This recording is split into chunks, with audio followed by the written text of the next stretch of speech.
প্রত্যেকটা কথা লাউহে মাহফুজে লেখা আছে, এমনকি আপনার কার সাথে বিয়ে হবে সেটাও, কয়টা বাচ্চা কাচ্চা হবে সেটাও। তাই এত অস্থির হওয়ার দরকার নাই, রিজিকে যা আছে আসবে ইনশাল্লাহ।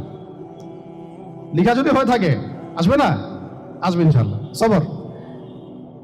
তো এই জন্য মুমিনদেরকে বলা হয়েছে তোমরা কখনো হতাশ হবে না, কারণ তাকদীর লেখা হয়ে গেছে, হতাশ হওয়ার কোনো কারণ নাই। একটা প্রবণতা আমরা সমাজে দেখছি, ইয়াং জেনারেশনকে আমরা নসিহত করব যে ভুলেও নিজের জীবনকে বিসর্জন দিতে যাবেন না। আল্লাহ রাব্বুল আলামিন আপনাদেরকে সৃষ্টি করেছেন তার ইবাদত করার জন্য এবং তার জমিনে তার দিনটাকে প্রতিষ্ঠা করার জন্য। হেলায় খেলায় আপনার জীবনটা নষ্ট করবেন না, ঠিক আছে ভাই? আল্লাহ বোঝার তৌফিক দান করেন। তো কলম সৃষ্টি করার পরে কিয়ামত পর্যন্ত সব লেখা হয়ে গেছে। এখন আমাদের এই পৃথিবীতে তো মানুষ ছিল না, ছিল? এদিকে মনোযোগ দেন। এই পৃথিবীতে কি আগে মানুষ ছিল? এই পৃথিবীতে আগে কি ছিল তাহলে বলেন? হ্যাঁ, মাশাআল্লাহ। এই পৃথিবীতে আগে কি ছিল? এখন ওরা নাই? সবার সাথেই কিন্তু একটা করে আছে, কমপক্ষে কয়টা করে? সবার সাথে কমপক্ষে একটা করে। আর কোন কোন জায়গা আছে যেখানে জিনের বড় বড় আকড়া আছে। পৃথিবীতে যে জায়গাগুলো থেকে ইসলাম বিরোধী অপতৎপরতাগুলো চলে, ওখানে জিনের আকড়া বেশি। আর কথা বুঝতে পারছেন? তো জিন জাতিকে আল্লাহ পাক ধ্বংস করে দিয়েছেন তাদের পাপের কারণে, আল্লাহ দ্রোহিতার কারণে, অবাধ্যতার কারণে। এখন আল্লাহ রাব্বুল আলামিন ইরাদা করলেন পৃথিবীতে আমাদেরকে সৃষ্টি করবেন, মানে মানুষকে সৃষ্টি করবেন। আল্লাহ পাক তার সমস্ত ফেরেশতাদেরকে একত্রিত করলেন। ঘটনাটা কিন্তু খুব ইন্টারেস্টিং। আমি জানি এখানে ওলামায়ে কেরামও আছেন, তবে আমি সবার জন্য প্রযোজ্য হয় এমন কথা বলারই চেষ্টা করছি, কারণ অনেকে হয়তো এগুলো নাও জানতে পারে।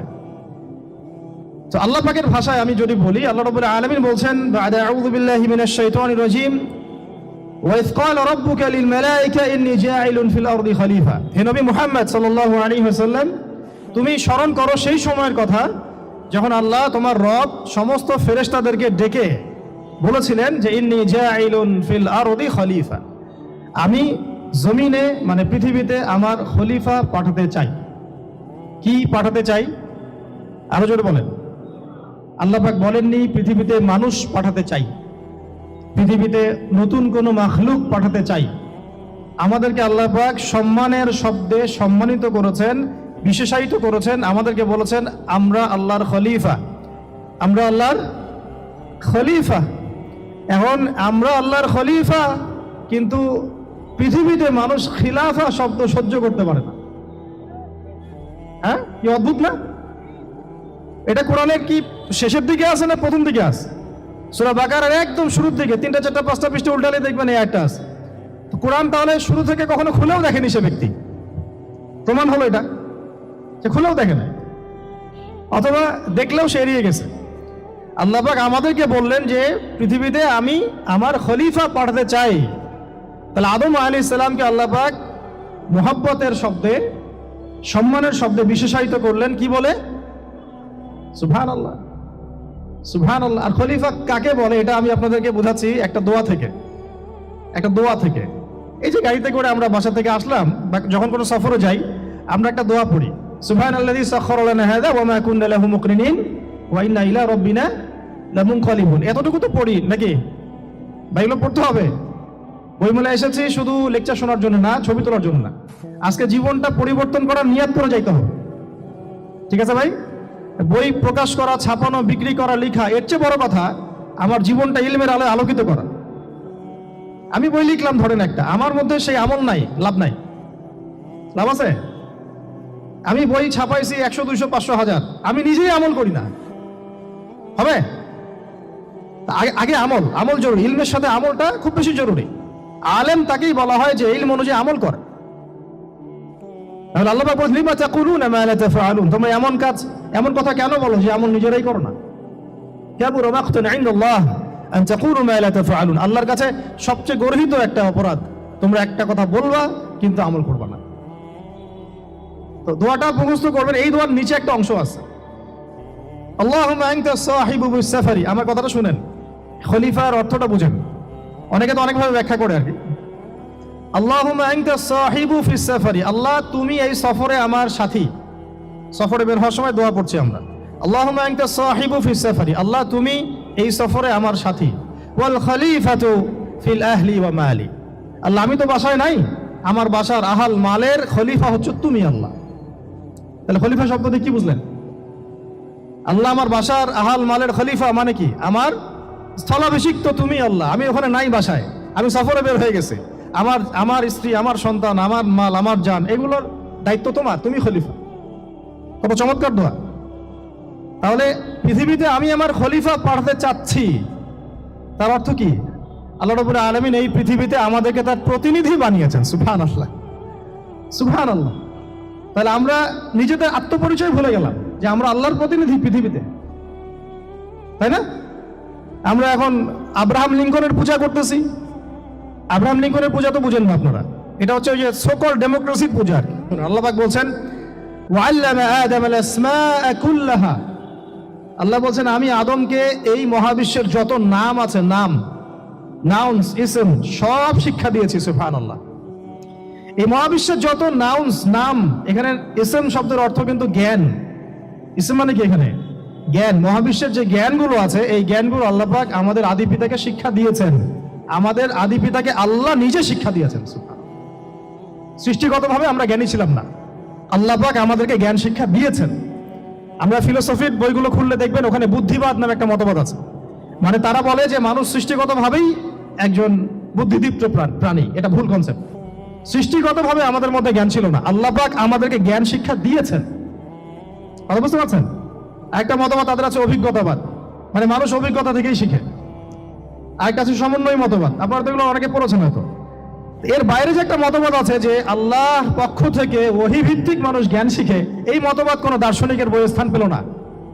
কি আফসোস, কি আফসোস! অথচ মুসলিম ঘরের দার্শনিক তারা। আমরাও পড়েছি ভাই 4 বছর এই কারণে গেলে। কি আফসোস! আল্লাহ পাকের ওহীর পক্ষ থেকে যে জ্ঞান আসতে পারে, এইটা কনসেপ্টই নাই। অথচ এখানে কোরআনে আল্লাহ পাক বলছেন ওয়াল্লামা আদামাল আসমাআ কুল্লাহা, আমি আল্লাহ আদমকে সমস্ত নাম শিক্ষা দিয়েছি। সুবহানাল্লাহ। এরপরে এই যে জ্ঞান আদম আলাইহিস সালামকে আল্লাহ পাক শিক্ষা দিলেন, এর ফলশ্রুতিতেই আল্লাহ পাক বললেন যে ওয়াইজ কুলনা লিল মালাইকা উসজুদু লি আদম, হে ফেরেশতারা তোমরা এখন আদমকে সিজদা করো। কি ফেরেশতাদেরকে দিয়ে আল্লাহ পাক আমাদের পিতাকে সিজদা করালেন কিসের মানদণ্ডে? কিসের কারণে? জ্ঞানের কারণে। জ্ঞানের কারণে ফেরেশতাদেরকে আল্লাহ পাক বললেন যে এই নামগুলো বলে দাও তো তোমরা। তারা বলতে পারলো না, তারা বললো লা ইলম আল্লাহুম্মা লা ইলমা লানা ইল্লা মা আল্লামতানা, আল্লাহ আমাদের তো সেই জ্ঞান নাই, শুধু ওইটুকু জ্ঞান আছে যা আপনি আমাদেরকে শিখিয়েছেন। তখন আল্লাহ পাক বলেছিলেন যে আমি যা জানি তোমরা তা জানো না, আমি কি বলি নাই যে আমি আসমান জমিনের গায়েবের সব খবর জানি? তখন আল্লাহ বললেন যে তোমরা সবাই সিজদা করো আদমকে। তাহলে আমাদের পিতাকে খলিফা করা হলো, জ্ঞান শেখানো হলো, আল্লাহ পাক নিজে শেখালেন, ফেরেশতা মণ্ডলীদের দিয়ে সিজদা পর্যন্ত করালেন। কিসের মানদণ্ডে? আরো আসতে বলেন, জ্ঞানের মানদণ্ডে। এখন যদি আমরা একটু প্রশ্ন ছুড়ে দেই নিজ নিজ বিবেকে, আমরা কি সেই ওহীর 10টা সূরাও শিখেছি? 10টা পারা কি পড়া হয়েছে কখনো? 10টা সূরারও কি অর্থ জানি? অনেকে তো 10টা আয়াতের অর্থ জানি না। আমরা কি সেই ওহীর 10টা হাদিস শিখেছি? তাহলে আমরা কোথায় সম্মান খুঁজতেছি? পশ্চিমাদের কাছে? বলেন। সত্যি সবচেয়ে আফসোস লাগে আমার একটা জিনিস, যে মুসলিমরা আমরা এখন আমাদের আত্মপরিচয় ভুলে যাচ্ছি, আর আল্লাহ পাক আমাদেরকে যেখানে সম্মান রেখেছেন ওইখানে সম্মান না খুঁজে আমরা অন্যের দাসত্বের সম্মান খুঁজতেছি। আল্লাহ আমাদেরকে বোঝার তৌফিক দান করেন। এটা অজ্ঞতার কারণে হচ্ছে। আমাদের কাজ তাদেরকে সচেতন করা বা তাদেরকে মেসেজ পৌঁছে দেয়া।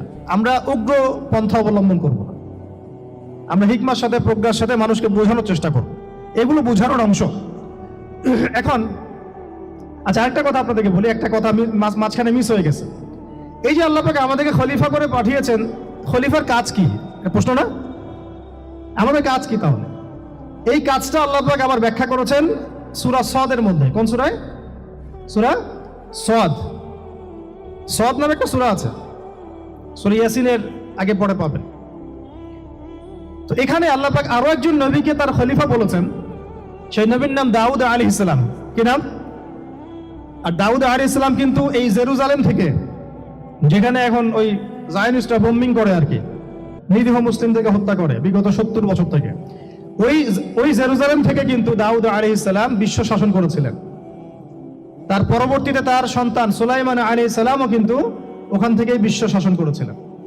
আর এখনকার বনু ইসরাইল দাবিদার এই জায়নিস্টরা, তারাও কিন্তু ওই ফিকিরই করছে, ওখান থেকে তারা বিশ্ব শাসন করতে চায় এবং তারা মনে করে তাদের একজন মাসিহ আসবে, সেই মাসিহ আসলে তারা বিশ্ব শাসন করবে।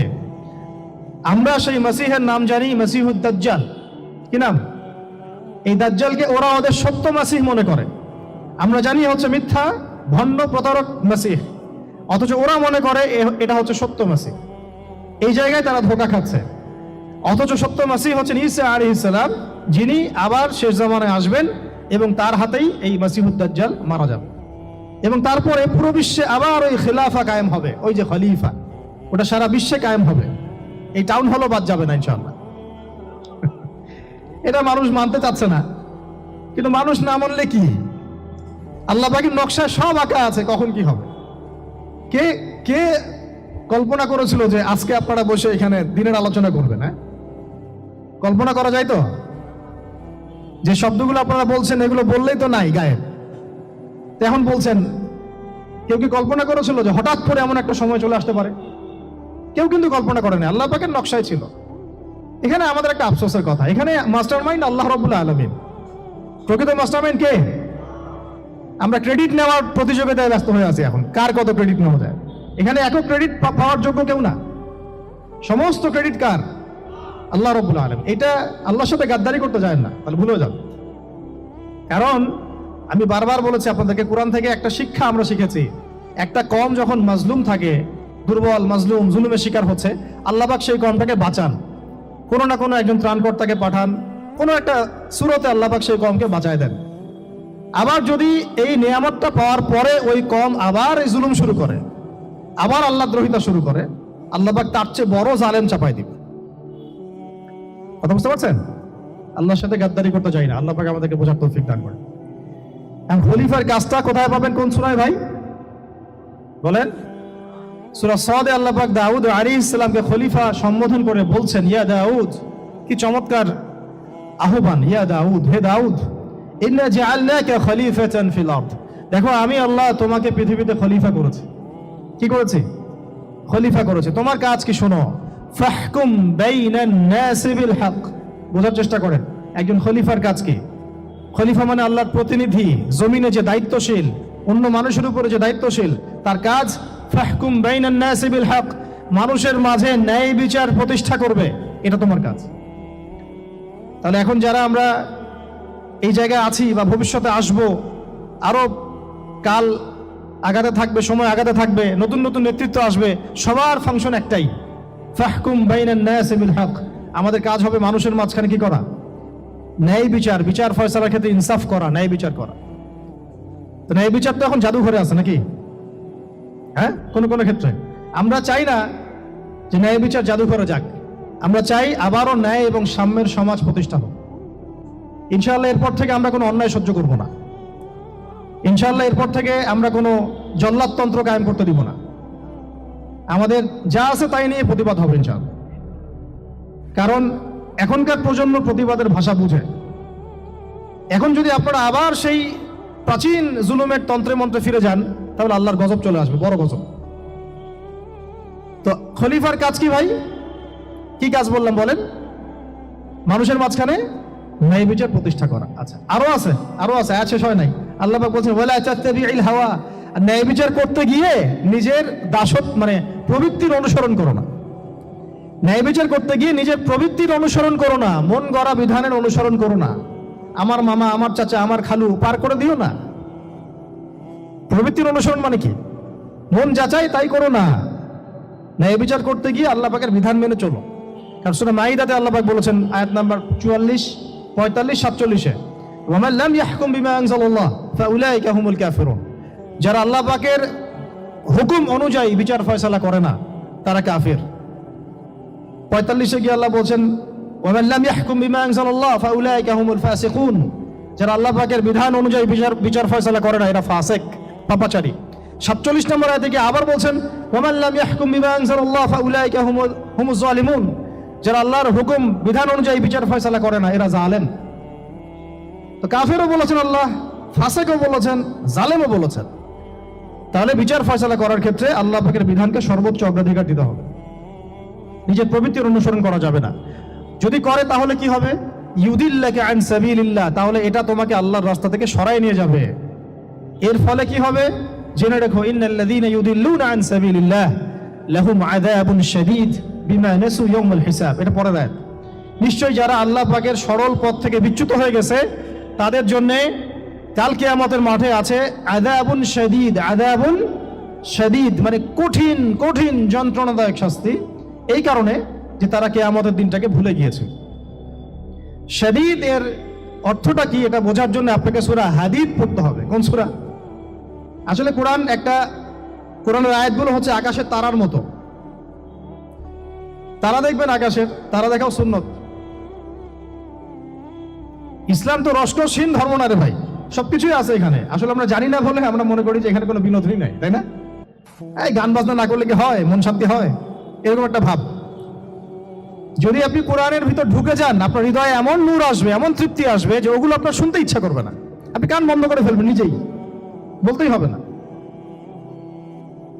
এখন কিছু নতুন ইসলামিস্ট আসছে, তারা এগুলোকে ইসলামের অন্তর্ভুক্ত বলে মনে করার দাবি করতেছে, যে এগুলো তো নিষেধ নাই, এগুলো তো নিষেধ করা হয় নাই। কতটুকু জানেন ইসলাম সম্পর্কে আপনি? না জেনে কেন কথা বলেন? নবী সাল্লাল্লাহু আলাইহি ওয়াসাল্লাম রাস্তা দিয়ে হাঁটছেন, ওই সময় তো অনেক পূজা অর্চনা ইত্যাদি হতো মক্কায়। তো এখানে ঢাক ঢোলের শব্দ আসছে, নবী সাল্লাল্লাহু আলাইহি ওয়াসাল্লাম নিজের 2 আঙ্গুল কানের মধ্যে ঢুকিয়ে দিলেন। দিয়ে পাশে একজন সাহাবী তাকে জিজ্ঞাসা করছেন, হাঁটতে হাঁটতে হাঁটতে হাঁটতে, তুমি কি এখন আওয়াজ শুনতে পাচ্ছ? সাহাবী বলেন, না ইয়া রাসূলুল্লাহ, এখন আওয়াজ শুনতে পাচ্ছি না। তখন তিনি হাত কান বের করলেন। এটা নবীর সুন্নত। আর আমরা নবীর সুন্নতকে উল্টাই দিছি কিভাবে দেখেন, আমাদের কানেই এখন ইয়ারফোন। উনি যেটা শুনে কান বন্ধ করতেন ওইটা আমরা কানে ঢুকা রাখছি একেবারে। আল্লাহ আমাদেরকে বোঝার তৌফিক দান করেন। দেখেন আমরা তো সবাই পাপী। আমার মনে হয় না আমরা কেউ নবী সাল্লাল্লাহু আলাইহি ওয়াসাল্লামের সুপারিশ ছাড়া পার পাবো, এমনটা মনে হয় না আমার। সবাই পাপী, আপনি আমি আমরা সবাই। তো সেই যে নবীর সুপারিশ আমরা প্রত্যাশা করছি, সেই নবীর সুন্নতকে যদি এইভাবে অবজ্ঞা করতে থাকি তাহলে কি সুপারিশ পাবো ভাই? কি মনে হয় আপনাদের? অ্যাটলিস্ট সুন্নতকে তো সম্মান করতে হবে নাকি? আল্লাহ বোঝার তৌফিক দান করেন। আমি তাহলে যেটা বলছিলাম যে আল্লাহ পাকের বিধান অনুযায়ী বিচার ফয়সালা করতে হবে, এটা খলিফার কাজ। ন্যায় বিচার করতে হবে মানুষের মাঝখানে, এবং নিজের প্রবৃত্তির অনুসরণ করা যাবে না, তাহলে আল্লাহর পথ থেকে দূরে সরাই দিবে। এখানেই বললাম শাদীদ বুঝতে গেলে আপনাকে কোন সূরা পড়তে হবে? সূরা হাদীদ। আকাশের তারার কথা কেন বললাম? যে আকাশের তারাগুলো যদি মেলাতে পারেন দেখবেন বিভিন্ন শেপ তৈরি হয়। প্রত্যেকটা তারার অবস্থানের গাণিতিক একটা ব্যাখ্যা আছে। যারা অ্যাস্ট্রোনমি নিয়ে পড়াশোনা করেন তারা জানেন, এগুলা সবাই জানবেন না। প্রত্যেকটা তারাকে আল্লাহ পাক এত সূক্ষ্মভাবে স্থাপন করেছেন যে যদি একটু সামান্য একটু ডানে বামে এগুলো সরে যায়, মহাবিশ্বের এই স্থিতিশীলতা নষ্ট হয়ে যাবে। এবং এটার কসমও আল্লাহ পাক কোরআনে করেছেন সূরা ওয়াকিয়ার মধ্যে। কোন সূরা? সূরা ওয়াকিয়াতে আল্লাহ পাক বলেছেন, ফালা উকসিমু বিমাওয়াকিইন নুজুম, আমি তারার অবস্থান স্থলের স্থিতির কসম করে বলছি। আল্লাহ পাক এর কসম করেছেন। কত গুরুত্বপূর্ণ জিনিস, ঠিক আছে? তো পরেরগুলো বললাম না। সূরা হাদীদ কেন পড়বেন? সূরা হাদীদ আল্লাহ পাক বলেছেন যে ওয়ানজালনাল হাদীদা ফীহি বাসুন শাদীদ। এই যে শাদীদ বুঝাতে গিয়ে হাদীদে আসছে। আল্লাহ পাক বলছেন যে আমি আল্লাহ পৃথিবীতে আসমান থেকে লোহা নাজিল করেছি। অবাক করার বিষয় না? লোহার খনি খুঁজতেছেন আপনারা মাটির নিচে, তাই না? আল্লাহ পাক বলছেন আমি লোহা নাজিল করেছি। আনজালনা, ঠিক যেমন ইন্না আনজালনাহু ফি লাইলাতুল কদর, আমি লাইলাতুল কদরে কোরআন নাজিল করেছি, আসমান থেকে নাজিল হয়েছে, তাই না? এরকমই ওয়ানজালনাল হাদীদা, আমি হাদীদ লোহা নাজিল করেছি। ফীহি বাসুন শাদীদ, যে লোহার মধ্যে আছে কঠিন শক্তি আছে না? আয়রন যে অণু পরমাণুগুলো, এগুলোর শক্তি সবচেয়ে বেশি না? কেমিস্ট্রিতে আপনারা পড়েছেন। তাহলে এখন আল্লাহ পাক বলছেন কিয়ামতের দিন তাদের জন্য আযাবুন শাদীদ, যারা আল্লাহ পাকের খলিফার দায়িত্ব পালন করবে না। যারা খলিফার দায়িত্ব পেয়েও ন্যায় বিচার করবে না, ইনসাফ করবে না, প্রবৃত্তির অনুসরণ করবে, ঠিক আছে, আল্লাহর পথ থেকে বিচ্যুত হয়ে যাবে, তাদের জন্য কিয়ামতের মাঠে এই শাস্তি আছে। তাহলে আমরা কি খলিফা শব্দ বুঝতে পারলাম? আমাদের পিতা যে খলিফা, এটা কি বুঝতে পারলাম? তাহলে এখন বলেন তো, প্রত্যেক নবী কি আল্লাহর খলিফা ছিলেন না? ছিলেন কি না? প্রত্যেক নবী কি আল্লাহর বিধান দিয়ে বিচার ফয়সালা করেন নাই? মানুষের মাঝখানে ইনসাফ করেন নাই? ন্যায় বিচার প্রতিষ্ঠা করেন নাই? এরপরে সাহাবায়ে কেরামের যুগে তারা কি ন্যায় বিচার প্রতিষ্ঠা করেন নাই? তাহলে হঠাৎ করে কি হলো বিশ্ববাসীর মধ্যে যে একেবারে কোরআন হাদিস এর মৌলিক বিষয়গুলো এগুলো সব পাশ কাটিয়ে আমরা মানব রচিত বিধানগুলোর দিকে চলে গেলাম? রহস্যজনক না বিষয়টা? এটা হচ্ছে দাজ্জালীয় একটা শাসন আসতেছে সামনে। দাজ্জাল নিজেকে খোদা বলে দাবি করবে, সে সমস্ত মানব জাতিকে বুঝাবে যে সেই খোদা, নাউযুবিল্লাহ। সে অনেক ভেলকি দেখাবে, মানুষকে তার দিকে টেনে নিয়ে আসবে। এমনকি সে এক হাতে জান্নাত এক হাতে জাহান্নাম নিয়ে ঘুরবে। নবীজি বলেছেন, যে তার জান্নাতে প্রবেশ করবে ওটাই তার জাহান্নাম, আর যে তার জাহান্নামে প্রবেশ করবে সেটাই হচ্ছে জান্নাত। তাহলে পুরো বিশ্ববাসীকে আল্লাহ থেকে দূরে সরিয়ে একটা গডলেস ওয়ার্ল্ডে রূপান্তরিত করার একটা তৎপরতা চলছে, লক্ষ্য করতেছেন না? এটা মূলত আপকামিং যে দাজ্জালীয় সভ্যতার ভবিষ্যৎবাণী নবীজি করেছেন, এই দিকেই ওয়ার্ল্ড যাচ্ছে আস্তে আস্তে আস্তে আস্তে ওই দিকে যাচ্ছে। তবে নবীজি এটাও বলেছেন সাল্লাল্লাহু আলাইহি ওয়াসাল্লাম যে আমার উম্মতের মধ্যে একটা তাইফা, একটা দল, কিছু মানুষ সব সময় হকের উপর অটল থাকবে ইনশাআল্লাহ, কিন্তু তাদের সংখ্যা হবে খুব কম।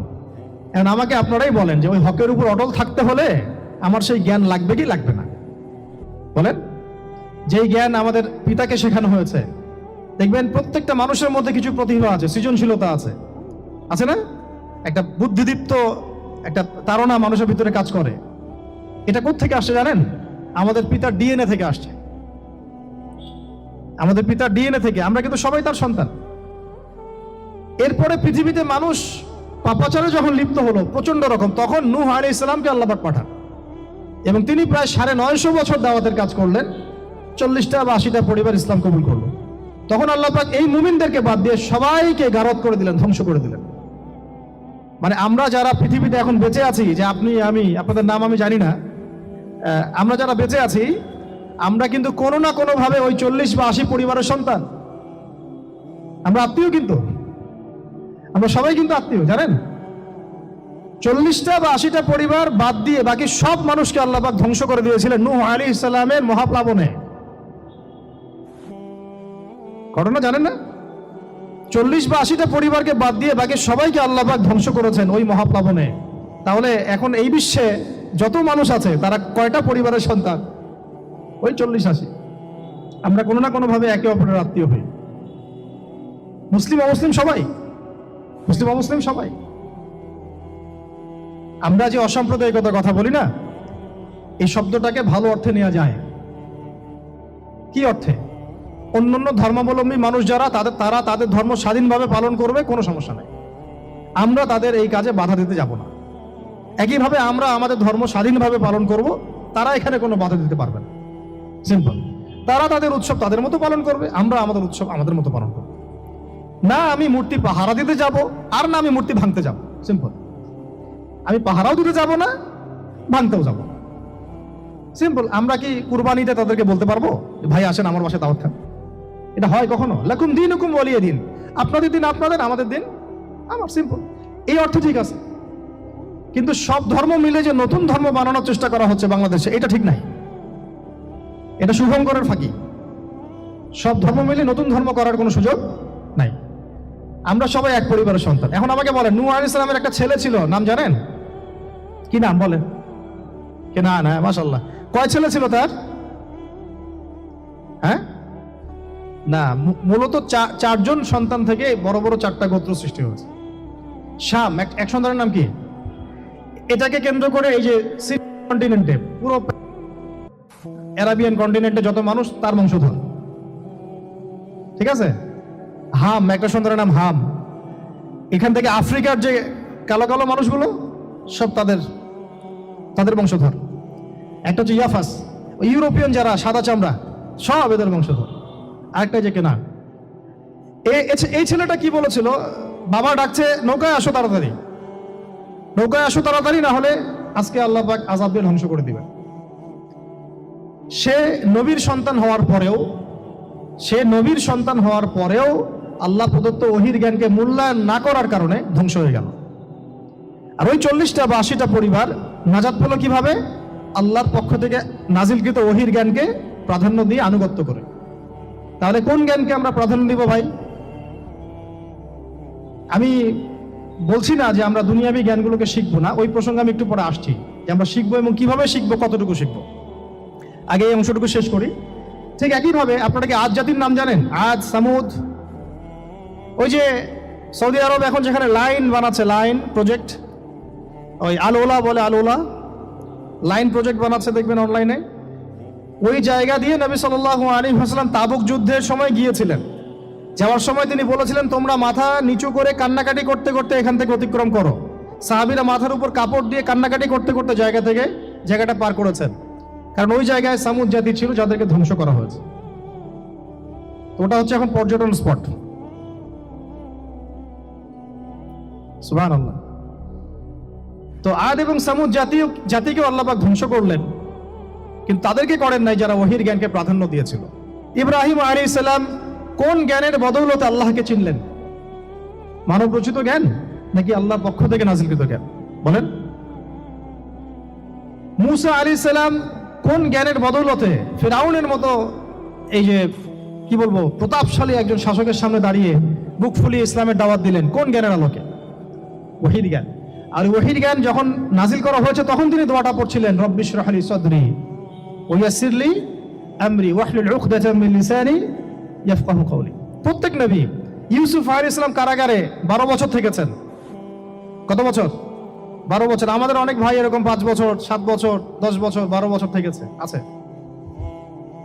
এমনও মানুষ আছে, এখন বলা যায় তাই বলি, যে ওই যে একটা শব্দ শুনেছেন, আয়না ঘর, ওখানে দীর্ঘদিন ছিল, তারপরে নাই, কোথায় গেছে আল্লাহই ভালো জানে। ইউসুফ আলাইহিস সালামও এরকম কারাগারে ছিলেন। কত বছর? 12 বছর।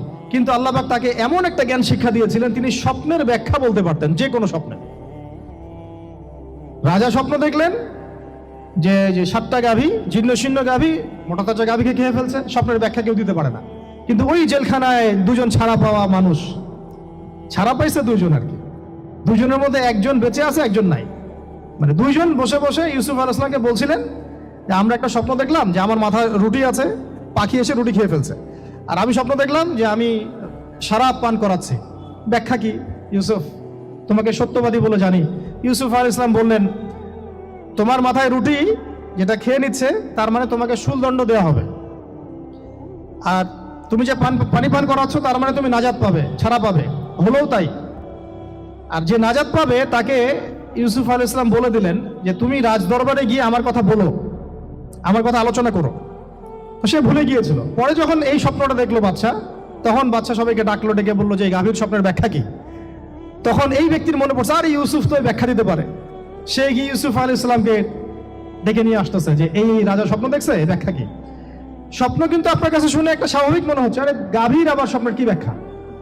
তখন ইউসুফ আলাইহিস সালাম ব্যাখ্যা দিলেন যে 7 বছর ফসল ফলবে আপনাদের এলাকায়, তারপরে 7 বছর হবে দুর্ভিক্ষের সময়। কিসের সাথে কিসের ব্যাখ্যা? এই জ্ঞান কে শিখালেন তাকে? এই ইন্টারপ্রিটেশনের জ্ঞান কে শিখালেন? তাহলে জ্ঞানের মূল উৎস কে? আমার কথা বলার উদ্দেশ্য কি বুঝতে পারছেন? যত জ্ঞান তার মূল উৎস কে? স্বপ্ন একটা জ্ঞান, যদি সেটা সত্য হয়। আর জেনে রাখবেন, কিয়ামতের আগে আগে মুমিনদের স্বপ্ন বেশি বেশি সত্য হবে। ঠিক আছে? মূসা আলাইহিস সালামকেও সেই আল্লাহ জ্ঞান শিক্ষা দিলেন। ঈসা আলাইহিস সালাম এই কুষ্ঠ রোগীর গায়ে হাত বুলালে ভালো হয়ে যায়।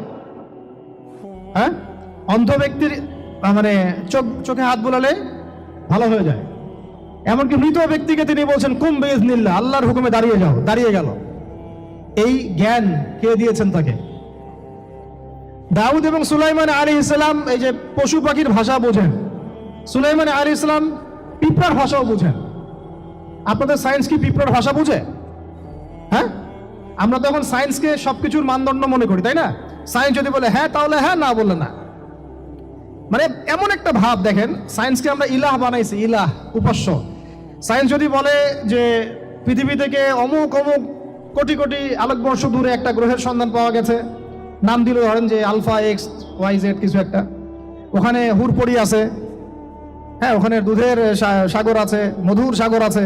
তো মানুষ তখন বিশ্বাস করা শুরু করবে, হ্যাঁ হ্যাঁ তাই তো থাকতেই পারে। নাসা বলেছে না হয়ে পারে, নাসা মন্তব্য করেছে না হয়ে পারে। ওরকম যদি বলে অনেক দূরে একটা আগুনের একটা বিশাল ইয়া পাওয়া গেছে, গ্রহ পাওয়া গেছে, ওখানে আযাব দেওয়া হয়, শাস্তি দেওয়া হয়, ওখানে অন্য মাখলুক আছে, ওদের ভাষায় এলিয়েন আর কি, মানুষ বিশ্বাস করে। কিন্তু আল্লাহ পাক কোরআনে বলছেন যে সুলাইমান আলাইহিস সালাম পিঁপড়ার ভাষাও বুঝতেন, ওই কথা বিশ্বাস করতে চাচ্ছে না। সুলাইমান আলাইহিস সালাম বাতাসে ফ্লাই করতে পারতেন, এটা বুঝতে পারতেছেন, বিশ্বাস করে না। তাহলে ওই প্রযুক্তি না থাকলে এয়ারক্রাফট কিভাবে আবিষ্কার করলেন? যে প্রযুক্তিগুলো পৃথিবীতে চলে গেছে ইতিমধ্যে, ওগুলো ভবিষ্যতেও আসতে পারে। যেমন একটা প্রযুক্তির কথা বলি, সুলাইমান আলাইহিস সালাম বসে আছেন, একজনকে বললেন না সাবার রানী বিলকিসের সিংহাসন কে নিয়ে আসতে পারবে? একজন বললো যে আপনি উঠে দাঁড়াইতে যতক্ষণ সময় লাগে এর মধ্যে নিয়ে আসবো। আরেকজন বললেন যে না, আপনি চোখের পলক ফেলতে যতক্ষণ লাগে এর মধ্যে দেখবেন সিংহাসন সামনে। সুবহানাল্লাহ, কি প্রযুক্তি! বলেন এই প্রযুক্তির সামনে কি বিশ্ববাসী যেতে পেরেছে? দেখেন সুলাইমান আলাইহিস সালামের বাতাসে ফ্লাই করাটা কিন্তু এখন পৃথিবীতে খুব কমন হয়ে গেছে। আমরা সবাই ফ্লাই করতেছি বাতাসে, তাই না? যদি আপকামিং কোনো সময় আপনি দেখেন যে এইরকম চোখের পলকেই একটা বস্তু আরেকটা জায়গা থেকে এক জায়গায় চলে আসতেছে, আমি অবাক হব না ইনশাআল্লাহ। কারণ কোরআনে অতীতে এই ঘটনার দলিল আছে। বুঝাতে পারতেছি না? এক কথায় সমস্ত জ্ঞানের মূল উৎস কে?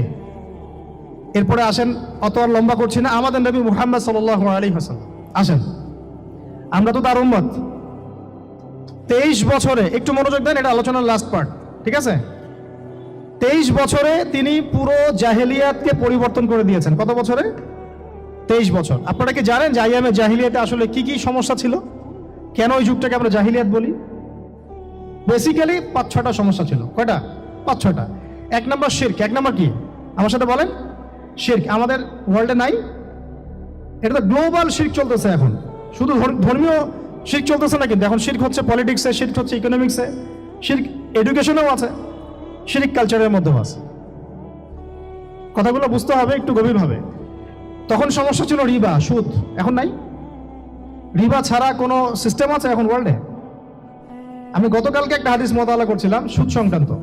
নবীজি বলেছেন সাল্লাল্লাহু আলাইহি ওয়াসাল্লাম যে একটা যুগ আসবে সামনে, সুদবিহীন কোনো মানুষই চলতে পারবে না। যে চলতে চাইবে তার গায়েও সুদের ছিটা ফোটা গিয়ে লাগবে। আসে নাই সেই যুগ? সুবহানাল্লাহ, কিভাবে তিনি এত স্পেসিফিকলি কথাগুলো বলতে পারেন? নিশ্চয়ই তিনি এমন একজন সত্তার কাছ থেকে জ্ঞান পেয়েছেন যিনি সব জানেন, অতীত বর্তমান ভবিষ্যৎ, তাই না? এমনকি নবীজি বলেছেন ইমামুল মাহদির সময় যে 10 জন ঘোড়সাওয়ার বের হবে এবং তারা গিয়ে খোঁজ নিতে যাবে যে দাজ্জাল বের হয়েছে কিনা। নবীজি বলছেন আমি সেই 10 জনের নামও জানি, তাদের বাবার নামও জানি। সুবহানাল্লাহ, সুবহানাল্লাহ। কিয়ামতের মাঠে আলী রাদিয়াল্লাহু আনহু, আবু বকর রাদিয়াল্লাহু আনহু, ওমর, ওসমান রাদিয়াল্লাহু আনহুম আজমাইন, তাদের হিসাবটা কেমন হবে ওইটাও নবী সাল্লাল্লাহু আলাইহি ওয়াসাল্লাম আগেই বলে দিয়েছেন। সবচেয়ে দ্রুত হিসাব হবে এই উম্মতের আলী ইবনে আবি তালিব রাদিয়াল্লাহু আনহু। যাবেন, বেরোবেন, শেষ। কি মানুষ, তার জীবনীটা পড়ে দেখবেন। আমি শেষের দিকে বলে দিব আপনাদেরকে আজকে, এবং এটা রেকর্ডেড থাকবে, ইনশাআল্লাহ অনলাইনে দিয়ে দিব, যে আপনারা কোন কোন সাবজেক্টের বই কিনবেন। বই মেলা তো শুধু মানে আসলেন একটা র্যান্ডমলি বই কিনলেন এমন না, টপিক ধরে ধরে সাবজেক্ট ওয়াইজ বই কিনতে হবে, ঠিক আছে ভাই? বই কেনার পিছনে টাকা পয়সা খরচ যদি না করেন, মানে দিনের জন্য অর্থ ব্যয় করার মানসিকতা না থাকে, এলেম পাওয়া যাবে। অনেক মুহাদ্দিস নিজের গায়ের জামা খুলে দিয়ে পর্যন্ত বই নিয়ে বাসায় গিয়েছে, জানেন? তাদের সমস্ত সম্পত্তি বিক্রি করে দিয়েছেন বই কেনার জন্য। আজকে সকালে আমাদের এক ভাই মোজাকারা করছিলেন যে আমারই এক ওস্তাদ, বাংলাদেশের অনেক বরেণ্য একজন আলেমে দিন, প্রবীণ আলেমে দিন, তার কথা আলোচনা হচ্ছিল যে তিনি কিতাব পড়তে পড়তে পড়তে হঠাৎ একটা কিতাব তিনি খুঁজে পাচ্ছেন না। তো ছাত্রদেরকে পাঠালেন যে খুঁজে নিয়ে আসো তো, কোথায় আছে? কেউ খুঁজে পায় না। তিনি নাকি ওযু করে এসে নামাজ, 2 রাকাত নামাজ পড়ে বাচ্চার মতো হাউমাউ করে কান্নাকাটি শুরু করলেন, আল্লাহ আমার সেই কিতাব কোথায় গেল, আমার কিতাবটা এনে দাও। তলাবুল ইলম কাকে বলে দেখেন, ইলমের তালেব, ইলমের ছাত্র কাকে বলে? এই যে ইলমের ছাত্র, আমরা কি ছাত্র হইতে পারছি? একটা বইয়ের দাম যদি দেখি 100 টাকা, বাস আমাদের গায়ে লাগে। 100 টাকা দিয়ে তো আপনার গার্লফ্রেন্ডকে নিয়ে বসতে গায়ে লাগে না, বসলে তো 500 টাকা চলে যায়। জিনা থেকে বাঁচতে না পারলে কলবে আল্লাহ নূর আসবে না। আল্লাহ পাক আমাদের কথাগুলো বোঝার তৌফিক দান করেন, আমিন। জিনা, আবার বলছি, জিনা থেকে বাঁচতে হবে, অন্যথায় কলবে নূর আসবে না। আল্লাহ পাক আমাদেরকে বোঝার তৌফিক দান করেন, আমিন। কোথায় ছিলাম ভাই? বলেন। 1 নাম্বার কি ছিল? শিরক। 2 নাম্বার রিবা, সুদ। ওইটা বলতে গিয়ে হাদিসটা কথা বলেছিলাম। এই সুদটা কি এখন বেশি না কম? এখন সুদ মানুষ খাচ্ছে, যুক্তিও দিচ্ছে যে এই যুগে এখন সুদ না খাইলে কি চলে। একদিন একটা মসজিদে বয়ান করছিলাম, তো মসজিদে বয়ানের মাঝখানে একজন দাঁড়ায় গেল, দাঁড়ায় আমাকে বলছে যে ওস্তাদ হুজুর, বুঝলাম আপনার সব কথা ঠিক আছে, এখন আমার 1 লাখ টাকা ধার লাগবে, আমি কোত্থেকে নিব? বলেন, আসলে উত্তর দিবেন কি? হ্যাঁ, সুদের ক্ষতিকর বিষয়গুলো যেমন বলতে হবে, সুদবিহীন ব্যাংকিং সিস্টেম এবং অর্থনৈতিক ব্যবস্থাও তো চালু করতে হবে। সেটা কি? সেটা হচ্ছে যাকাত। সেটা কি? যাকাত, সাদাকা এবং কর্জে হাসানা। এগুলো তো চালু করছি না আমরা। আমরা শুধু কথা বলছি তাত্ত্বিক যে সুদ হারাম। আমিও তো অনেক জায়গায় বলছি, কারণ বলতে হচ্ছে, নাহলে আপনার জানাতে তো হবে। সুদের পাপের সবচেয়ে নিম্ন শাখা হচ্ছে মায়ের সাথে জিনা করা, সর্বোচ্চ শাখা হচ্ছে আল্লাহ এবং তার রাসূলের সাথে যুদ্ধ করা। একটা হাদিস বুখারীতে এরকম আসছে, বুখারীতে কি তিরমিজিতে, আমি রেফারেন্সটা ভুলে যাচ্ছি, তবে হাদিসটা সহিহ। নবী সাল্লাল্লাহু আলাইহি ওয়াসাল্লাম বলেছেন, যে ব্যক্তি 1 দিরহাম সুদ খায় সে যেন 36 বার জিনা করল। আর আপনারা তো জানেন, এটা আমার বলার দরকার নাই। 4 শ্রেণীর মানুষকে নবীজি অভিশাপ দিয়েছেন, যে নিজে খায়, তারপরে যে সুদ দেয়, যে লিখে রাখে, যে সাক্ষী থাকে। তা আমি বলতে যাচ্ছি, আইয়ামে জাহিলিয়াতে এই সুদটা ছিল, আমাদের এই বর্তমান ওয়ার্ল্ড অ্যাফেয়ার্সে নাই। বাংলাদেশ একটা কান্ট্রি হিসেবে চিন্তা করবেন না, আপনি গ্লোবালি চিন্তা করবেন। কারণ এখন একটা দেশ স্বতন্ত্রভাবে চলতে পারে না, ওয়ার্ল্ড ব্যাংকের সাথে আপনাকে ডিল করতে হবে, IMF এর সাথে। আমি যদি প্রেসিডেন্ট হই, তাও আমাকেও করতে হবে, আপনি হলে আপনাকেও করতে হবে। তো কথা বলে তো শুধু কথা বলে লাভ নাই। আপনার বিকল্পটা কি? আসলে বিকল্প ব্যবস্থাটা কি? এটা তো মূল কথা। ইকোনমিক্স নিয়ে কতগুলো কিতাব আছে এখানে, ইসলামিক ইকোনমিক্স নিয়ে আমরা কতগুলো কিতাব ছাপাইছি, বর্তমান ওয়ার্ল্ড অ্যাফেয়ার্স নিয়ে আমরা কতগুলো কিতাব ছাপাইছি। নবী সাল্লাল্লাহু আলাইহি ওয়াসাল্লাম বলেছেন, শেষ জামানা সবচাইতে আমার উম্মতের উপর ভয়াবহ ফিতনা হচ্ছে, কি নাম বলেন? এখন আপনি আমাকে মাদ্রাসার পুরো সিলেবাসে কন্টেন্ট ফ্যাকাল্টি দেখেন, আছে কয়টা কিতাব আছে? সবচেয়ে ভয়াবহ ফিতনা নবীর মুখে, নিজের মুখে বলা, সবচেয়ে ভয়াবহ। এর চেয়ে ভয়াবহ কোনো ফিতনা আসে নাই, আসবেও না। তো এখন আপনি আমাকে বলেন যে এই ফিতনা সংক্রান্ত কতগুলো কিতাব আপনার কাছে আছে বাসায়, বলেন। তাহলে গ্যাপস আছে না আমাদের মধ্যে? গ্যাপস ফিল আপ করতে হবে। কথাগুলো বলার উদ্দেশ্য হচ্ছে গ্যাপসটা ফিল আপ করা। তো এই রিবার সমস্যাটা এখনো আছে। আল্লাহ পাক আমাদেরকে রিবা মুক্ত জিন্দেগি দান করেন, আমিন। এবং আমি রিকোয়েস্ট করব বিনয়ের সাথে, যে আমাদের ঊর্ধ্বতন কর্তৃপক্ষ যারা আছেন, শুধু একটা কাজ করেন না, একটা কাজ 1টা বছর করেই দেখেন না কি হয়। প্রত্যেকটা মুসলিম, অমুসলিমদের কথা বলছে না, যেহেতু এটা খিলাফা স্টেট না, সেহেতু অমুসলিমরা এখানে জিজিয়া দিবে না। খিলাফা স্টেটে অমুসলিমরা জিজিয়া দেয়, এটা তো খিলাফা স্টেট না, এটা তো ডেমোক্রেটিক স্টেট এবং সেকুলার স্টেট। শুধু মুসলিমদের কাছ থেকে যাদের নিসাব পরিমাণ সম্পদ হয়েছে যাকাত দেয়ার, সবার কাছ থেকে রাষ্ট্রীয়ভাবে বাধ্যতামূলক যাকাত নেন, দেখেন না অর্থনীতি সচল হয় না? 1টা বছর নিয়ে দেখেন না কি হয়। কেউ এই উদ্যোগ গ্রহণ করতে পারতেছে না। কেন হচ্ছে না আমরা বুঝতে পারতেছি না। কর্জে হাসানার এনজিও চালু করা যায়। আমরা অনেক সংগঠন করছি, সোশ্যাল, অরাজনৈতিক ইত্যাদি, রাজনৈতিক। আমরা ইকোনমিক এনজিও খুব একটা করতে পারছি না। কিন্তু এই জায়গাগুলো দখল করে ফেলছে, দেখেন কারা কারা, নাম বলতে যাচ্ছি না। এবং যারা যারা দখল করছে তারা কিন্তু এখন রাষ্ট্রের অনেক বড় বড় জায়গায় হস্তক্ষেপ করতেছে। ইভেন ট্রান্সজেন্ডারের মধ্যে ইস্যু কিন্তু তারা ঢুকাই দিচ্ছে ভিতরে, ঢুকায় নাই? উত্তরবঙ্গ জুড়ে, পুরো উত্তরবঙ্গে ঘুরে আসেন, দেখেন কাদের তৎপরতা বেশি। নীলফামারীতে সফর করে দেখলাম যে ওখানে একটা গ্রামের মধ্যে 24টা এনজিও কাজ করতেছে, সুদী সব। তারপরে মানুষ তামাক চাষ করে খাচ্ছে, একটা দল দাবি করতেছে নবী সাল্লাল্লাহু আলাইহি ওয়াসাল্লাম ছাড়াও আরো নাকি নবী আসতে পারে, নাউযুবিল্লাহ। এবং ওই যে মির্জা গোলাম আহমেদও তাদের অন্তর্ভুক্ত। মানুষ ওই দলের নাম লেখাচ্ছে চাকরির জন্য, ব্যবসা করতেছে তারা দেশের মধ্যে। তাহলে ভাই শুধুমাত্র তাত্ত্বিক কথাবার্তা না, আমাদের সংগ্রামটা কিন্তু বহুমুখী। শুধু ইলম অর্জন তো একটা বেসিক জিনিস, এই বেসিকটাই এখনো হচ্ছে না আমাদের। ইলম অর্জনটা বেসিক জিনিস, এটাই হচ্ছে না। এরপরে আপনার অর্থনীতি সমৃদ্ধ করা, সংস্কার করা, সমাজ সংস্কার করা, রাজনৈতিক অঙ্গনগুলোর মধ্যে যে অরাজকতা, এগুলোকে সংস্কার করা, কত কাজ আমাদের। কিন্তু আমরা কিন্তু একটা জায়গাতেও স্থির নাই। ইভেন একটা মাসালাতেও আমরা এক জায়গায় আসতে পারতেছি না, ঐক্যবদ্ধ হতে পারতেছি না। আমরা খুবই ব্যাকডেটেড চিন্তা করতেছি এই জায়গাতে। অথচ আমাদের উচিত ছিল এই প্রবলেমগুলোকে আরো 30-40 বছর আগেই সলভ করা। তাহলে এখন হয়তো আপনি ভালো কিছু পেতেন। আমাকে একটা প্রতিষ্ঠান দেখান যেখানে নুরানি থেকে নিয়ে, মানে নুরানি থেকে দাওরা বা ক্লাস নার্সারি থেকে মাস্টার্স, এরকম সিলসিলায় ইসলামিক শিক্ষা এবং জেনারেল শিক্ষাকে একত্রিত করে একটা সিলেবাস মেনটেন করে পড়ানো হচ্ছে। আমাকে কয়েকটা প্রতিষ্ঠানের নাম বলেন, আমি ওখানে আমার মেয়েকে ভর্তি করাবো। আমাকে দেন, রেডিমেড দেন, আমার ছেলেকে ভর্তি করাবো। আমরা ফিকির করতেছি না। এটা হওয়া উচিত ছিল বিগত 30 বছর আগেই। আমি আপনাদেরকে বলি যে প্রকাশনা সংস্থার ভাইরা আছেন অনেকে এখানে। ধরেন আমাদের রংপুরের কোনো ভাই আপনাদেরকে পুরো 1 বিঘা জমি দিল, বা ধরেন 5 বিঘা জমি দিয়ে দিল, ঠিক আছে? আর আমরা সবাই মিলে দেশবাসীর কাছ থেকে টাকা কালেক্ট করে একটা কনস্ট্রাকশন দাঁড় করে প্রতিষ্ঠান দাঁড় করালাম, একেবারে অনার্স, মানে নুরানি থেকে নিয়ে, মানে প্লে গ্রুপ থেকে নিয়ে মাস্টার্স, এরকম ফ্যাকাল্টি আর কি করলাম। এখন ভাই আপনারা যারা বই প্রকাশ করতেছেন, আমাকে কি আপনারা বই দিতে পারবেন? প্রত্যেকটা ক্লাসে আমি কোন কোন বই পড়াবো পারবেন? আমাকে কি সিলেবাস দিতে পারবেন? কথা বলেন। প্লে গ্রুপে কোন কোন বই পড়াবো আমাকে দেন। নার্সারিতে দেন, STD 1-এ দেন, 2-তে দেন, 3-তে দেন, 5-এ দেন। এভাবে আপনি আমাকে ক্লাস 10 পর্যন্ত দেন। তারপরে কি আপনি আমাকে অনার্স, মাস্টার্স, এই ফ্যাকাল্টিগুলো আলাদা আলাদা, এগুলো কি ইউনিভার্সিটির আদলে আপনি কি আমাকে সাজা দিতে পারবেন? আমরা জায়গা দিব, টাকা দিব, প্রতিষ্ঠান করে দিব। প্রকাশনা সংস্থা থেকে কি আমরা এতটুকু পেতে পারি?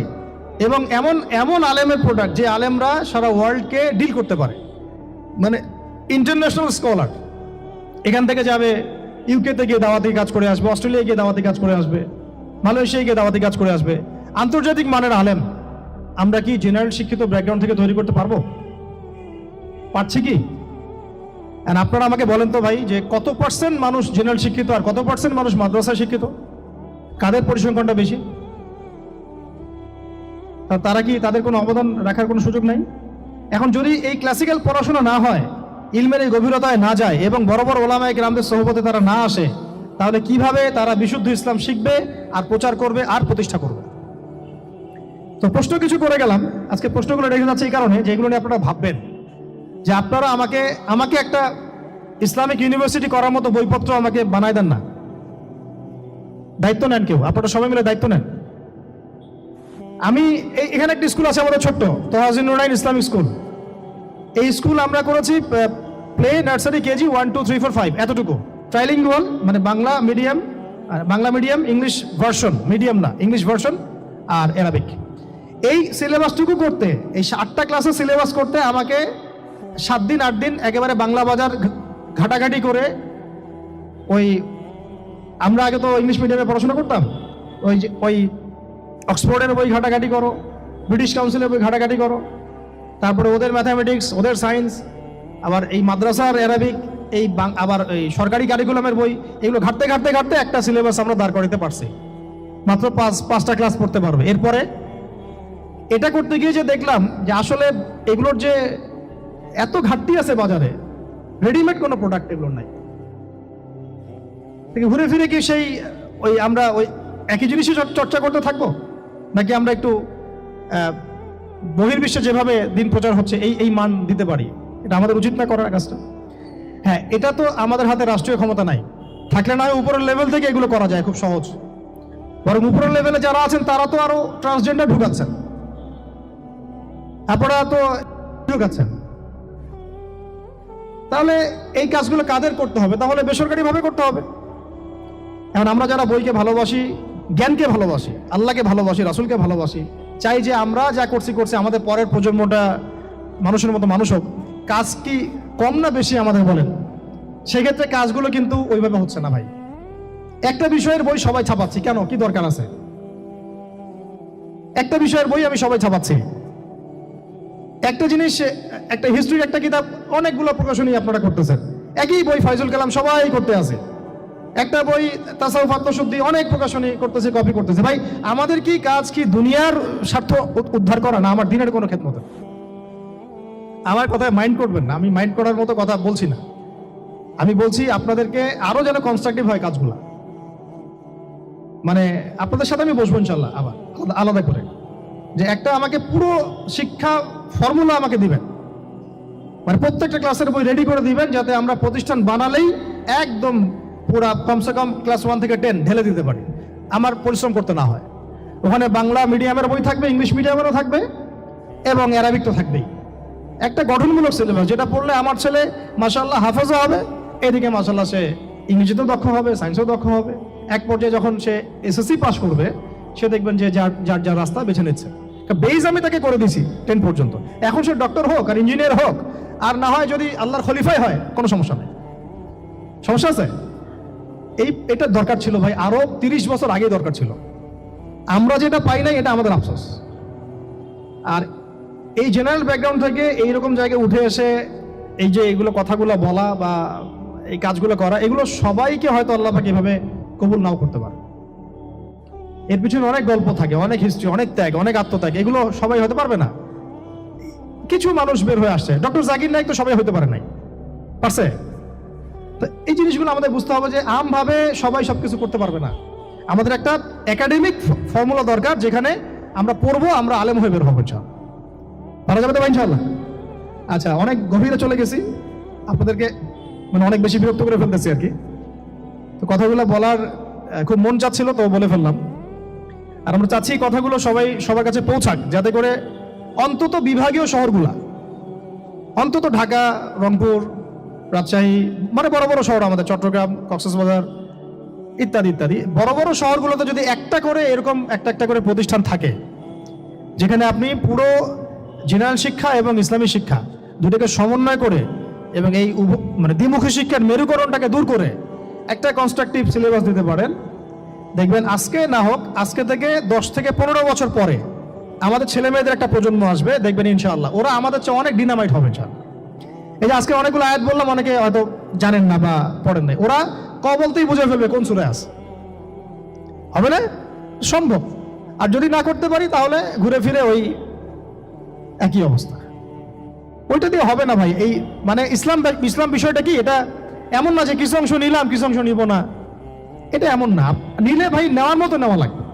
উদ্ঘুল ফিসিলমি কাফা, একেবারে পরিপূর্ণরূপে দিনে প্রবেশ করে সিরিয়াসলি নেন। চান্স তো একটাই।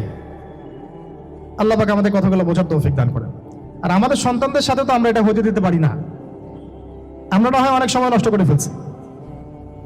তো ভাই আর লম্বা করতেছি না, আমি শেষের অংশটুকু বলে শেষ করে দিচ্ছি যে এই সুদ আর শিরক যেমন ওই সময় ছিল, এখনো আছে। আর ওই আইয়ামে জাহিলিয়াতের সেই সুদ আপনি দেখলেন, এখন শিরক দেখলেন, মাদক আছে না নাই? আইয়ামে জাহিলিয়াতের মাদক, আইয়ামে জাহিলিয়াতের এই নারী জাতির অবমাননা আছে না সমাজে? নাই? ব্যাখ্যা করতে যাচ্ছি না, আপনারা জানেন সব।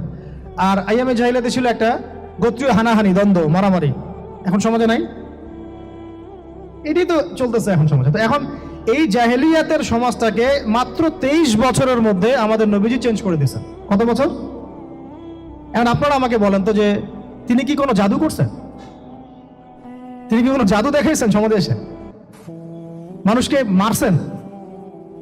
মানুষকে কি তিনি মানে কঠোর ছিলেন? তিনি, তার কাছে আল্লাহর ফেরেশতা আসতো, তিনি কি সেই শক্তি কাজে লাগায় একদম সমাজের মানুষকে জোর করে ইসলাম কবুল করাইছেন? তিনি কি করছেন 23 বছরে? এটা বলে শেষ করে দিব। তবে তার আগে শুধু এতটুকু বলবো, 23 বছর পরের মক্কাটাকে একটু দেখেন। 23 বছরের পরের মক্কাটাকে একটু দেখেন। ওই মক্কাতে কি কোনো শিরক আছে? হ্যাঁ, 23 বছর পরের মক্কা, ওখানে কি কোনো শিরক আছে? ওখানে কি কোনো সুদ আছে? কোনো মাদক আছে? বলেন। কোনো নারীর অবমাননা আছে? কোনো গোত্রীয় হানাহানি আছে? তাহলে 23 বছরের মধ্যে পুরো সমাজটাই চেঞ্জ করলেন কিভাবে? জাদু তো করেন নাই, মানুষকে তো অত্যাচার করেন নাই, কটু কথাও বলেন নাই, এমনকি তিনি কারো গায়ে হাতও তোলেন নাই, তাই না? একটা কাজই তিনি করেছেন, সেটা হলো এই যে কোরআন এবং সুন্নাহর যে জ্ঞান, এই ওহীর জ্ঞানটাকে তিনি সবার মাঝখানে ছড়াই দিয়েছেন, এই তো কাজ। তারপরে সেই জ্ঞান যখন মানুষ শিখেছে, তার উপরে আমল করেছে, এবং সেই জ্ঞান এর উৎস আল্লাহ রাব্বুল আলামিন তার কাছে আত্মসমর্পণ করেছে, নবীর কাছ থেকে আত্মশুদ্ধি অর্জন করেছে, এবং হালাল খেয়েছে, পরিবার গঠন করেছে, প্রজন্মকে তৈরি করেছে, সৎ কাজে আদেশ করেছেন, অসৎ কাজে নিষেধ করেছেন, প্রয়োজনে কখনো হিজরত করেছেন, কখনো মার খেয়েছেন, কখনো সবর করেছেন, কখনো বা জিহাদও করেছেন। এভাবে আস্তে আস্তে পুরো আরবের মধ্যে দিনটা প্রতিষ্ঠা হয়ে গেল। তাহলে মূল উৎসটা কি ছিল? জ্ঞান। মূল উৎসটা কি ছিল বলেন? জ্ঞান। আর এই জ্ঞানটার চর্চাই আমাদের সবাইকে করতে হবে। আল্লাহ পাক আমাদেরকে তৌফিক দান করে দেন। এর চর্চা করতে গেলে আমাদের সমাজে এখন দুটো রাস্তা, এর বাইরে আপনি কোনো রাস্তা দেখবেন না, হয় মাদ্রাসা ব্যাকগ্রাউন্ড অথবা জেনারেল ব্যাকগ্রাউন্ড, এই তো। সমন্বিত কোনো প্রচেষ্টা খুব বেশি দেখা যাচ্ছে না। আজকে আবার কথা বলার মধ্যে একটা অন্যতম একটা গুরুত্বপূর্ণ পার্ট হচ্ছে সমন্বিত প্রচেষ্টা এখন থেকে নেওয়া উচিত। এতে আপনারা এগ্রি করেন না করেন না? যদি এগ্রি করেন তাহলে প্রত্যেকটা জায়গায় এরকম কিছু কিছু প্রতিষ্ঠান গড়ে তোলার চেষ্টা করেন। ইনশাআল্লাহ আজকে না হোক, আজকে থেকে 10-15 বছর পরে ফলাফল পাওয়া যাবে ইনশাআল্লাহ। ঠিক আছে ভাই? আল্লাহ পাক আমাদেরকে বোঝার তৌফিক দান করেন। শেষ করার আগে খালি কয়েকটা সাবজেক্ট বলবো। এখন যারা জেনারেল স্টুডেন্ট, আপনাদের তো মাদ্রাসা যাওয়ার কোনো সুযোগ নাই, বা গেলেও আপনারা একাডেমিক্যালি পড়তে পারেন না। তা আমি কয়েকটা সাবজেক্ট বলে দিচ্ছি, এই সাবজেক্টগুলো ধরে ধরে বই কিনবেন এই বইমেলা থেকে, ঠিক আছে? অন্তত প্রত্যেকটা সাবজেক্টের একটা করে বই কিনবেন। রাজি আছেন? রাজি নাই? অন্তত প্রত্যেকটা সাবজেক্টের একটা করে বই কিনবেন। সাবজেক্ট 1 নাম্বার হচ্ছে আল কোরআন। 1 নাম্বার কি? আপনাকে কোরআন তেলাওয়াত করা শিখতে হবে। কোরআন তেলাওয়াত শেখার কি বই আছে খুঁজে বের করেন। আর এটা একা শিখতে পারবেন না, এটা নিয়ে গিয়ে কোনো ওস্তাদের কাছে বসে পড়তে হবে। এটা খুব খেয়াল রাখবেন আপনারা, একা একা বই পড়ে কখনো আলেম হয়ে যাওয়া যাবে না, বরং তখন বিভ্রান্ত হওয়ার সুযোগ বেশি থাকবে। বই থাকবে, এটা আপনার গাইডেন্স, কিন্তু আপনার একজন মুরব্বী আলেম লাগবে। যে কোনো কাজ মুরব্বীদের সাথে মাশওয়ারা না করে করলেই সমস্যা। কারণ আমরা তো দিন সম্পর্কে তেমন কিছু জানিই না রে ভাই। সমুদ্রে ডুব দিলে বুঝবেন যে গভীরতা কত বেশি। এখন আমরা ডুবই দেই নাই, এই জন্য মনে হয় যে আমি সবই জানি। ঠিক আছে? ডুব না দিলে আমার কাছে মনে হয় যে আমি তো সবই জানি। ডুব দিলে বুঝবেন যে আপনি কিছুই জানেন না, আমি কিছুই জানি না। 1 নাম্বার সাবজেক্ট ভাই কোরআনের তেলাওয়াত শিখতে হবে। রাজি আছেন তো ইনশাআল্লাহ? তাহলে এই বইগুলো কিনেন। 2 নাম্বার হচ্ছে এই কোরআনের মানে ব্যাকরণ শেখার বইগুলো কিনবেন। কোরআনের ব্যাকরণ শেখার আরবি ভাষা সাহিত্যের বই কিছু কিনবেন। এই বইগুলো আপনাকে ওস্তাদদের কাছে গিয়ে পড়তে হবে, ঠিক আছে? এরপরে কিনবেন কোরআনের কিছু তাফসীর, সহজ। মনে করেন একটা তাফসীর নেন সহজ। কেউ মারিফুল কোরআন কিনেছেন, হয়তো কেউ সহজে অনুবাদ হয়েছে জালালাইন একটা কিনেছেন, কেউ হয়তো তাওজিহুল কোরআন কিনেছেন। একটা তাফসীর বাসায় রাখেন অন্তত, ঠিক আছে? এটা হলো 3টা। 4 নাম্বার হচ্ছে হাদিসের অন্তত একটা বই কিনেন আজকে। হাদিসের সহজ কিতাব কিনবেন। অনেকে দেখা যায় যে ভাই একেবারে হেদায়েত পেয়ে সহিহ বুখারী নিয়ে বসে যান। একেবারেই গলত কাজ আপনার, এটা একেবারেই গলত কাজ। সহিহ বুখারী পড়তে গেলে 12 বছর সময় লাগে মানুষের। ওই লেভেলে যাইতে একটা মানুষের 12 বছর সময় লাগে। ওটা সবার প্রথমে ওটা খুললে তো আপনি হাদিস বুঝবেনই না। মনে হবে যে হাদিস কোরআনের সাথে সাংঘর্ষিক, এরকম মনে হবে। সহজ থেকে এক লাফে কি আমরা ক্লাস 10-এ যাই? আগে তো ক্লাস 1-এ ভর্তি হয়েছেন, তাহলে হাদিসের শাস্ত্রে আসছেন, আগে বুখারী ধরতে গেলেন কেন? সবার আগে আপনি মৌলিক কিছু হাদিসে আরবাইন কিনেন, ফয়জুল কালাম কিনেন, আস্তে আস্তে আপনি বুলুগুল মারামে যান, রিয়াদুস সালিহিনে যান, মিশকাতে যান, আস্তে আস্তে আপনি তিরমিজি নাসাই করতে করতে সহিহ বুখারীতে যাবেন, সমস্যা নাই। ঠিক আছে? হাদিস আরেকটা বললাম, কটা হলো? 4টা-5টা। হ্যাঁ, আগে বল কি? কোরআন, আরবি ভাষা সাহিত্য, তারপরে তাফসীর আর হাদিস। 4টা বলেছে। 5 নাম্বার হচ্ছে সিরাত। 5 নাম্বার কি? নবীর জীবনী যে পড়ে নাই সে নবীকে চিনে না। নবীর জীবনী না পড়লে না কোরআন বুঝতে পারবে, না আর হাদিস বুঝতে পারবে। তো নবীর জীবনের অন্তত একটা বই কিনে যান এখান থেকে, অন্তত একটা। 60টা কি 70টা নবীর জীবনী আছে এই বইমেলাগুলোতে, খুলে দেখেন। আমার কাছে সবগুলোই আছে। এই চট্টগ্রামের ভাইরা যখন ছিলেন লালখানে কয়দিন আগে, আমি ভাইদের কাছ থেকে বই কিনেছি, নিজে কিনেছি প্রায় 70,000 টাকার একদিনেই। আর ওনারা আমাকে হাদিয়া দিয়েছেন মনে হয় আরো 30,000 টাকার হবে। তো এক পুরা বই ব্যাগ গাড়ি ভর্তি। তো প্রায় 60, আমি গুনে দেখলাম যে প্রায় 50 থেকে 60টা সিরাতের কিতাব আছে বাজারে। একটা তো কিনা বিভিন্ন গোত্রের মধ্যে। মূলত এই 5টাই ছিল আইয়ামে জাহিলিয়াতের সবচেয়ে বড় সমস্যা। এরকম একটা সমাজে নবী সাল্লাল্লাহু আলাইহি ওয়াসাল্লামকে আল্লাহ পাক নবী করে পাঠালেন, এবং 40 বছর পর্যন্ত কিন্তু ওহী আসেনি নবী সাল্লাল্লাহু আলাইহি ওয়াসাল্লামের কাছে, তারপরেও তিনি কোনোদিনও কোনো পাপের সাথে সম্পৃক্ত হন নাই। এখন সমাজের এই অসঙ্গতিগুলো নবী সাল্লাল্লাহু আলাইহি ওয়াসাল্লাম দূর করতে চাইতেন। এ কারণে যুবক বয়সে তিনি হিলফুল ফুজুর তৈরি করেছিলেন। কিন্তু হিলফুল ফুজুর সমাজের পুরো পাপের যে শেকড়, এটাকে উপড়ে ফেলতে সক্ষম হয়নি। কারণ একটা সমাজকে সংস্কার করতে হলে, অন্ধকারাচ্ছন্ন একটা সমাজকে আলোকিত করতে হলে মানুষের মস্তিষ্ক প্রসূত জ্ঞান, বিদ্যা আর বুদ্ধি যথেষ্ট নয়। প্রয়োজন হচ্ছে আল্লাহ পাকের পক্ষ থেকে ওহীর জ্ঞান। কি প্রয়োজন বলেন? আল্লাহ পাকের পক্ষ থেকে ওহীর জ্ঞান। কিন্তু সেই ওহীর জ্ঞান কিন্তু 40 বছর পর্যন্ত আসেনি। এসেছে 40 বছরে গিয়ে নবী সাল্লাল্লাহু আলাইহি ওয়াসাল্লাম যখন হেরা গুহায় আছেন, তখন তার কাছে আসলো প্রথম সূরা আলাকের 5টি আয়াত। ইকরা বিসমি রাব্বিকাল্লাযী খালাক, তারপর কি খালাকাল ইনসানা মিন আলাক, ইকরা ওয়া রাব্বুকাল আকরাম আল্লাযী আল্লামা বিল কলম আল্লামাল ইনসানা মা লাম ইয়ালাম। আগে একটু এটা অর্থগুলো দেখি। আল্লাহ পাক বলছেন, যে সমাজটা আপনি পরিবর্তন করতে যাচ্ছেন, এই সমাজের পরিবর্তন এভাবে হবে না। আগে কি করতে হবে? ইকরা, আগে পড়তে হবে। কি পড়তে হবে? বিসমি রাব্বিকাল্লাযী খালাক, আপনার সেই রবের নামে যিনি আপনাকে সৃষ্টি করেছেন। যে জ্ঞান আপনাকে আল্লাহ পর্যন্ত পৌঁছে দিবে, সেই জ্ঞান চর্চা আপনাকে করতে হবে। এটা 1 নম্বর। 2, খালাকাল ইনসানা মিন আলাক, যে আল্লাহ মানুষকে আলাক থেকে সৃষ্টি করেছেন, অর্থাৎ মানুষ এমনি এমনি পৃথিবীতে আসে নাই, তার একজন সৃষ্টিকর্তা আছেন। ইকরা ওয়া রাব্বুকাল আকরাম, আপনি পড়ুন আপনার সেই রবের নামে যিনি মহামান, মহিমান্বিত, মহা সম্মানিত। আল্লাযী আল্লামা বিল কলম, যিনি মানুষকে কলম দ্বারা জ্ঞান শিক্ষা দিয়েছেন। পড়ার সাথে লেখার সম্পর্ক আছে। আল্লামাল ইনসান মা লাম ইয়ালাম, মানুষকে সেই জ্ঞান শিক্ষা দিয়েছেন যা মানুষ জানতো না। আল্লাহ পাক আদম আলাইহিস সালামকে সৃষ্টি করেই প্রথমে তাকে সমস্ত নাম শিক্ষা দিয়েছেন। ওয়া আল্লামা আদামাল আসমাআ কুল্লাহা, আল্লাহ পাক বলেন আমি আদমকে সমস্ত নাম শিক্ষা দিয়েছি। তার মানে আদম আলাইহিস সালাম সৃষ্টিগতভাবে জ্ঞানী ছিলেন না, আল্লাহ পাক তাকে জ্ঞান দিয়েছেন। অর্থাৎ আমরা যারা পৃথিবীতে আছি, আমরা সৃষ্টিগতভাবে জ্ঞানী নই, আল্লাহ পাক আমাদেরকে জ্ঞান দিয়েছেন। এবং এই জ্ঞান কিভাবে আসে? ওহীর জ্ঞান, ওহীর মধ্য দিয়ে আসে। আল্লাহ রাব্বুল আলামিন প্রত্যেক যুগে যুগে নবীগণকে পাঠিয়েছেন, রাসূলগণকে পাঠিয়েছেন এবং তাদের উপর ওহী নাযিল করেছেন। সেই জ্ঞানটা ছড়িয়ে পড়েছে আদম সন্তানদের মধ্য থেকে, এবং সেই জ্ঞানের চর্চায় আমরা এখন সমাজ সংস্কারের প্রয়াস পাই, আলহামদুলিল্লাহ। প্রিয় ভাইয়েরা, নবী সাল্লাল্লাহু আলাইহি ওয়াসাল্লামের উপর এই যে প্রথম কোরআন নাযিলটা শুরু হলো, এটা ছিল রমাদান মাসে এবং লাইলাতুল কদরে। এরপরে বিভিন্ন সময়ে প্রায় 23 বছর ধরে বিভিন্ন ঘটনার পরিপ্রেক্ষিতে এক এক সময় এক একটা বিধান এবং আয়াত নাযিল হয়েছে। এভাবে 23 বছর পর যখন এই কোরআন এবং তার ব্যাখ্যা হাদিসকে কেন্দ্র করে নবী সাল্লাল্লাহু আলাইহি ওয়াসাল্লাম সমাজ সংস্কার করা শুরু করলেন, 23 বছর পর আমরা দেখলাম যে মক্কার মধ্যে কোনো প্রকার শিরকের বালাই নাই, আলহামদুলিল্লাহ। আমরা দেখলাম যে মক্কায় কোনো সুদ বা রিবা বলতে কিছু নাই। আমরা দেখলাম যে মক্কায় মাদকদ্রব্য বলতে কিছু নাই, মক্কায় জেনা ব্যভিচার নাই, মক্কায় কোনো গোত্রীয় হানাহানি নাই, কোনো নারী জাতির কোনো অবমাননাও নাই। অর্থাৎ পুরো অন্ধকারাচ্ছন্ন সমাজটা আলোকিত হলো কিসের কারণে, কিসের মাধ্যমে? আল্লাহ পাকের ওহীর মাধ্যমে। সেই ওহীটা কি? যেটা আমার হাতে দেখছেন, আল কোরআনুল কারীম। আল্লাহ পাকের ওহীটা কি? আল কোরআনুল কারীম, এবং তার ব্যাখ্যায় কি আছে? সুন্নাহ আছে, নাকি সুন্নাহ নাই? কোরআন এবং সুন্নাহ একত্রিত হয়েই তো ওহী। কিছু মানুষ এখন বের হয়েছেন দুঃখজনক, যারা বলেন যে কোরআন মানলেই হবে, হাদিস মানার কোনো প্রয়োজন নাই। এটা একটা ডাহা মিথ্যা কথা এবং এটা একটা ডাহা পথভ্রষ্টতা।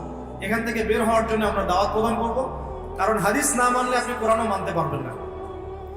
কারণ কোরআনে আল্লাহ পাক বলছেন সূরা হাশরের 7 নম্বর আয়াতে, ওয়া মা আতাকুমুর রাসূলু ফাখুযু, রাসূল যা দিয়েছেন তা গ্রহণ করো, ওয়া মা নাহাকুম আনহু ফান্তাহু, রাসূল যা যা থেকে বিরত থাকতে বলেছেন দূরে থাকো। এখন রাসূল যা বলেছেন সেগুলো কি আমরা কোরআনে পাবো না হাদিসে? রাসূল যা থেকে বিরত থাকতে বলেছেন সেগুলো কি আমরা কোরআনে পাবো না হাদিসে? তাহলে কোরআনের এই আয়াতকে মানতে হলে আমাকে হাদিস মানতেই হচ্ছে। যদি আমি হাদিস না মানি, তাহলে কোরআনের এই আয়াতের উপরে আমল হচ্ছে না। অতএব আপনি কোরআন অস্বীকারী, কাফের হয়ে যাবেন। নাউযুবিল্লাহ, আল্লাহ পাক হেফাজত করুন, আমিন। বলতে চাচ্ছিলাম, মাত্র 23 বছরে নবী সাল্লাল্লাহু আলাইহি ওয়াসাল্লাম পুরো আরবের পরিবেশ পরিবর্তন করে দিয়েছিলেন কোরআন এবং সুন্নাহকে হাতে নিয়ে।